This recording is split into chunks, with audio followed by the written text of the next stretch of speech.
Bonjour à tous. Alors, je ne vais pas vous parler d'Athème. Ce n'est pas l'idée de ces 10 minutes. C'est plus vous parler d'une initiative faite entre plusieurs PME locales. Donc, on est vraiment de part et d'autre de Toulon, avec vraiment un objectif de travailler ensemble pour pouvoir répondre à des problématiques de maintenance industrielle en partant sur les sujets de carte électronique au début. Puis, on verra qu'on a monté un peu dans la chaîne de valeur sur la notion de sous-ensemble. Donc là, je vais vous présenter l'offre de service qu'on a conçue. Alors, si ça veut bien marcher, bouton du bas. Allez, super. Voilà, donc on a créé une initiative donc sous le nom de Minotaur pour mutualisation intelligente des nouvelles technologies ayant pour utilité la résilience électronique. Bon, je vous rassure, je ne le retiens pas, je l'ai revu ce matin, hein. Voilà, donc c'est pas grave, c'est plus pour que vous ayez le nom Minotaur en tête. Alors pourquoi?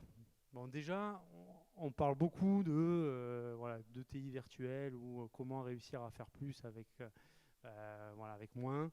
Et donc là, le point de départ, c'était de dire on a des PME qui sont expertes sur leur domaine particulier, leur domaine particulier étant trop petit pour être en capacité de prendre une prestation plus globale. Il est important de pouvoir unir nos forces et donc de pouvoir mettre ensemble nos compétences pour pouvoir adresser des marchés qu'on ne pourrait pas faire tout seul. Donc vraiment le premier sujet, l'union fait la force. Le deuxième, en fait, on a réfléchi à ça en plein Covid, hein, donc on parlait beaucoup de relocalisation, d'indépendance, de souveraineté.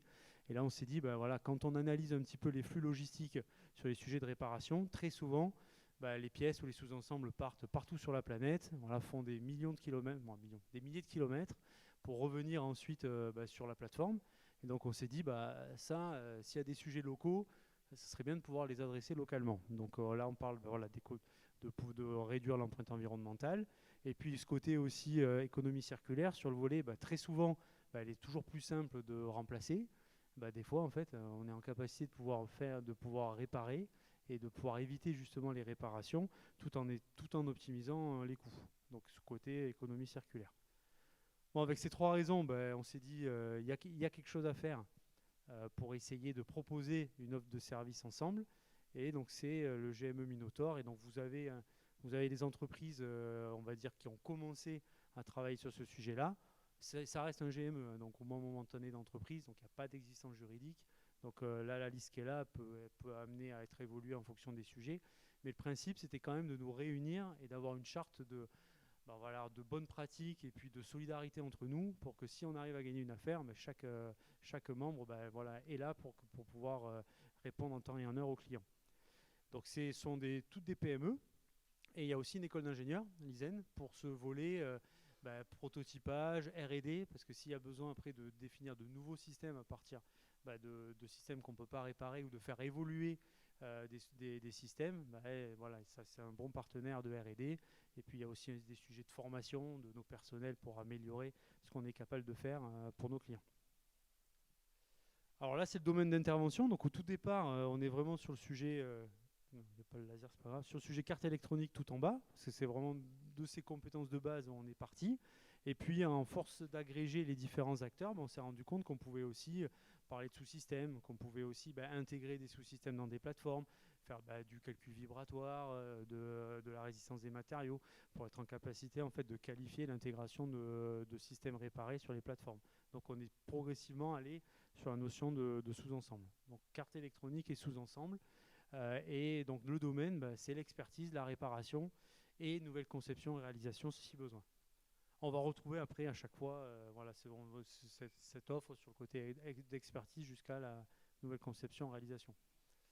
Alors sur l'expertise, au tout départ, voilà, quand on nous confie un sujet, premier sujet, c'est quoi le bug, hein, voilà, être en capacité de détecter le défaut.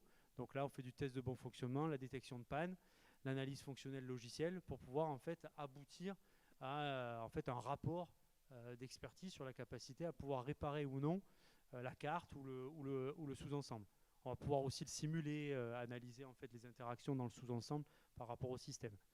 Et si on va à une notion de système, c'est ce que j'expliquais tout à l'heure, la notion d'intégration mécanique. Et il y a un point que je n'ai pas parlé, donc là c'est plutôt égérie chez nous, la partie des risques cyber, donc le maintien en condition de sécurité, voilà, qui est de plus en plus prégnant, notamment dans les sujets de défense. Donc prendre la cyber dès le départ de la prestation. À partir de là, on arrive, on donne au client un devis de réparation. Donc là, on part en phase 2. Donc sur la réparation, vous avez un petit peu l'ensemble des compétences, des sujets qu'on peut adresser. La cybersécurité, faciliter le maintien en conditions opérationnelles. On fait de la rétro-engineering s'il n'y a pas les plans ou s'il manque pas mal de choses. C'est souvent un sujet quand on répare les cartes électroniques. Voilà, on n'a pas les plans, donc il faut déjà savoir analyser tout ça et pouvoir ensuite pouvoir ensuite faire quelque chose à partir de cela. Les bancs de test, voilà, on réalise beaucoup de bancs de test pour tester les équipements, pour les faire évoluer. L'intégration mécanique, j'en parlais tout à l'heure, les notions de matériaux, mécanique de précision, tous les supports qu'il faut refaire. Et après, la mise à hauteur, donc on fabrique les cartes électroniques, on les refait, on refait la programmation embarquée, toute la notion d'interconnexion, fiabilisation des connectiques, le recablage, toute cette partie-là, mise à hauteur des protocoles de com.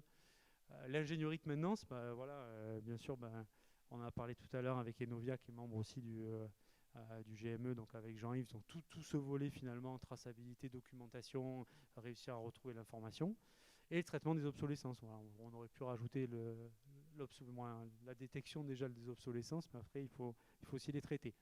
Ça va être le volet réparation, et après on est aussi en capacité, parce qu'on est toutes des PME avec une composante R&D assez importante, donc sur ce côté, on peut proposer aussi des nouvelles conceptions, réalisations à partir de projets de maintenance. Donc là, ça va être des nouveaux projets, de la R&D, voilà. Et là, on va, avant de s'engager là-dedans, bien sûr, donner un retour sur investissement au client pour dire c'est peut-être mieux justement de redéfinir quelque chose, d'upgrader la carte électronique, de mettre un autre soft, ou de carrément changer de matériaux si on va jusque-là, et de pouvoir calculer le retour sur investissement avant de lancer le projet. Et donc là, on retrouve un peu ce qu'on peut faire sur une nouvelle conception-réalisation en fonction des différents inputs. Donc du logiciel embarqué, on peut parler, intelligence artificielle, je ne vais pas rentrer dedans, je n'ai pas le temps, mais voilà, toutes les parties IHM, la classification, toute la notion de calcul, l'intégration mécanique, les conceptions de nouvelles cartes. Donc là, on fait du redesign complet de cartes, on donne de nouvelles fonctionnalités. Voilà, sur le côté réparation, on était plutôt ISO-fonctionnel, et donc là, en faisant un update, on va proposer de nouvelles fonctionnalités à nos clients. Et après, il y a la notion, bien sûr, band test, simulation, simuler hardware in the loop, donc complètement intégré. Là, c'est juste pour vous dire un petit peu, là, c'est quelques photos. L'idée pour nous, c'était vraiment ça, c'était tirer le meilleur de nos PME, donc rester dans notre focus sur nos compétences propres, mais les mettre aussi, être incapable de les mettre en symbiose pour pouvoir proposer un ensemble de compétences à nos clients. Là, voilà, c'est plus tous les mots-clés qu'on peut retrouver derrière notre offre de service. Je vais pas le détailler, mais en fait, voilà, le message que je veux passer, c'est que en fusionnant finalement toutes les compétences de différentes PME, on arrive à avoir un spectre assez large de compétences qui peuvent être mises à disposition pour pouvoir faire les prestations au service de nos clients. Bien sûr, quand on communalise tout ça, il n'y a pas du tout toute la liste, ça serait trop long. Mais bien sûr, il y a un certain nombre d'outils industriels. C'est aussi un point clé. Dans toutes les PME qui sont présentes, ce ne sont pas des PME qui font que de la R&D ou qui font que de l'ingénierie. Elles sont toutes avec un business model axé sur la fabrication et la livraison de produits. Alors, et là, c'est toute la partie, nos moyens de simulation, de conception, à la fois sur la partie électronique, mécanique, calcul de structure, informatique, simulation, et la partie radiofréquence, qu'on retrouve un peu sur tous les différents systèmes. Alors le mode de fonctionnement, ce qu'on peut se dire, c'est aussi bien sûr une des premières questions qu'on me pose quand je fais cette présentation. Comment vous vous organisez et comment moi je peux être sûr que la prestation ira au bout? C'est une excellente question, bien sûr. Donc aujourd'hui, vu qu'on commence, on a fait le choix d'être le plus agile possible. Et donc en fait, c'est par justement ce côté charte des valeurs et cette envie de travailler ensemble. C'est une boîte qui a souvent, dans les sujets, il y a un tropisme quand même fort sur un sujet particulier qui est maîtrisé par un des acteurs. Donc c'est lui qui prend en fait qui joue le rôle, on va dire, de maîtrise d'œuvre dans ce cas-là. Et ensuite, on a du coup les autres qui vont venir compléter l'offre. J'y suis presque. Et Voilà, donc le GME est à géométrie variable en fonction des sujets. On garde ce côté interlocuteur unique parce qu'on sait que c'est très important pour le client. Donc interlocuteur unique avec engagement de résultats. Et puis eh ben, on a cette solidarité entre chacun de nous, voilà, ce côté moral entre nous. Pour que ça fonctionne, de toute manière, ça reste de l'humain, hein, c'est un point fort. Hein. Voilà, c'est par l'humain qu'on arrive en fait à résoudre ça et puis à travailler ensemble pour pouvoir mener à bien les différents sujets pour les clients. Voilà, et ça, c'est un peu la liste des différents partenaires qu'on a, moi, ou clients qui sont sur des sujets de maintenance sur lesquels au moins un des partenaires a œuvré au cours de sa vie, entre guillemets. Voilà, merci à tous.